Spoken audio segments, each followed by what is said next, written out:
Welcome back to our final segment of Chamber Exchange, the TV show. I want to thank the sponsors that make the show happen, St. Vincent Hospital and Bank Hometown. Very pleased to have with us in the final segment my colleague at the Chamber, Karen Pelletier, who's the Executive Vice President. Welcome, Karen. Thank you so much.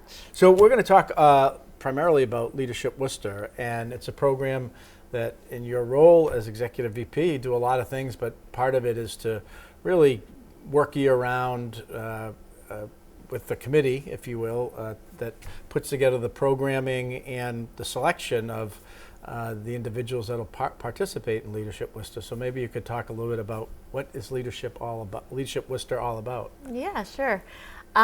It's definitely one of my favorite parts of my job. It's something that I'm happy to talk about year-round, but I think it's very timely right now because we're recruiting for our class of 2027. There's an application process to be a part of the program, and applications are available at leadershipworcester.com, and they're due on May 25th.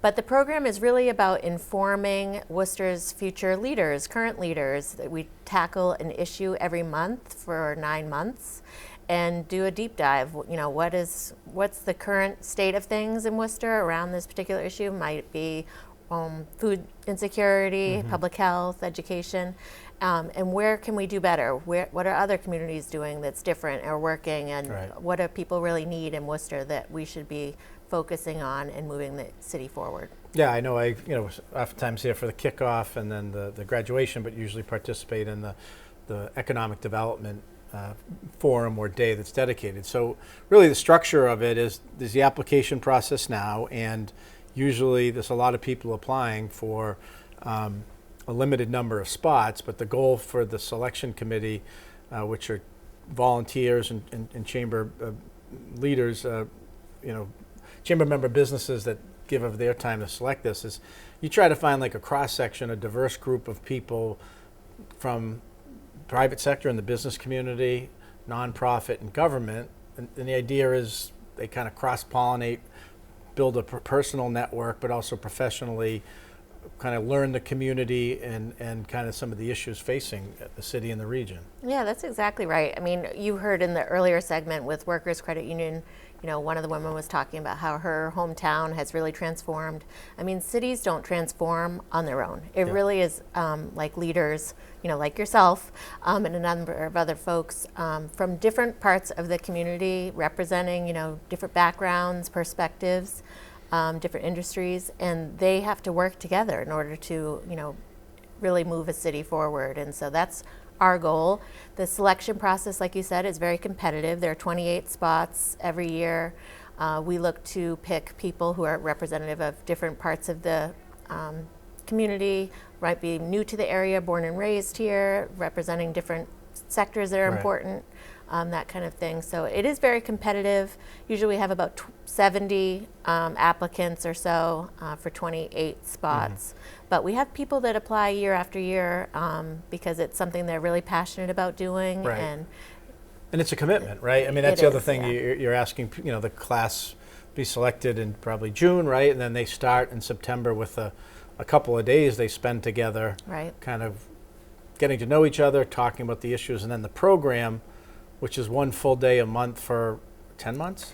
So it's 10 months with the retreat, which is in September, and then there's 9 months of sessions. And you're right, like it's kind of changed. I did this program before COVID, and so now it's interesting. People aren't used to doing one thing at a time. They're used to just flexing all over the place, and while you're on a Zoom, you're also responding to emails, and you're never not available. And so we do still ask people to be not available, to be fully present 1 day a month in this program, and so that's how you complete it. If you miss more than 2 sessions, you don't graduate. You're out. That's right. But that doesn't happen very often because this program has become immensely popular.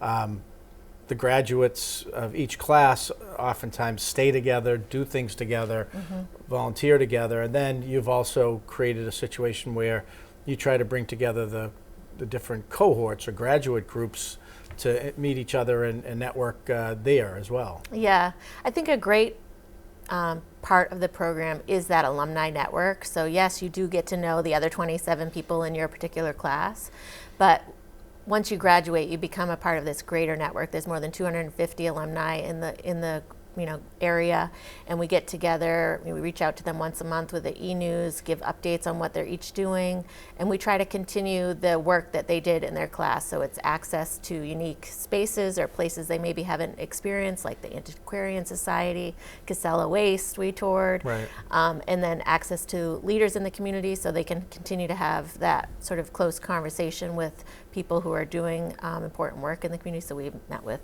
the city manager, Senator Kennedy, and then also just networking and helping them build their personal networks. Yeah, and there's an ask as well of the graduates and participants, or an expectation that they've learned, and this isn't our words, this is their words. People who've been here for a long time, or maybe just because of job, came to the community. They feel like they've become aware of so many issues and opportunities and challenges facing a community, and there's a hope and expectation that they will then get involved, volunteering on boards and commissions, like Keith Pettit, just supporting good causes in the community, trying to be a problem solver. That's kind of an expectation, correct?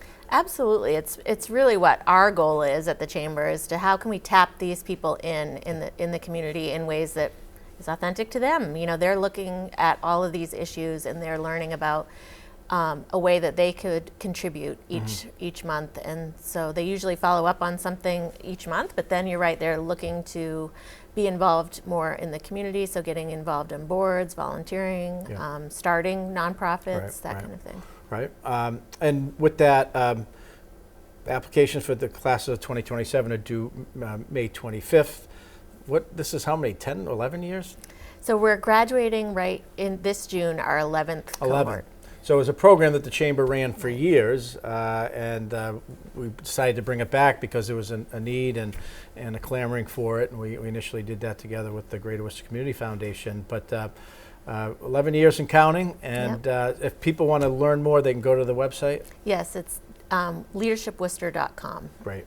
Karen Pelletier, Executive Vice President of the Worcester Regional Chamber of Commerce. Thanks for being with us, and thank you, our viewers, for joining us, and our sponsors, Bank Hometown and St. Vincent Hospital.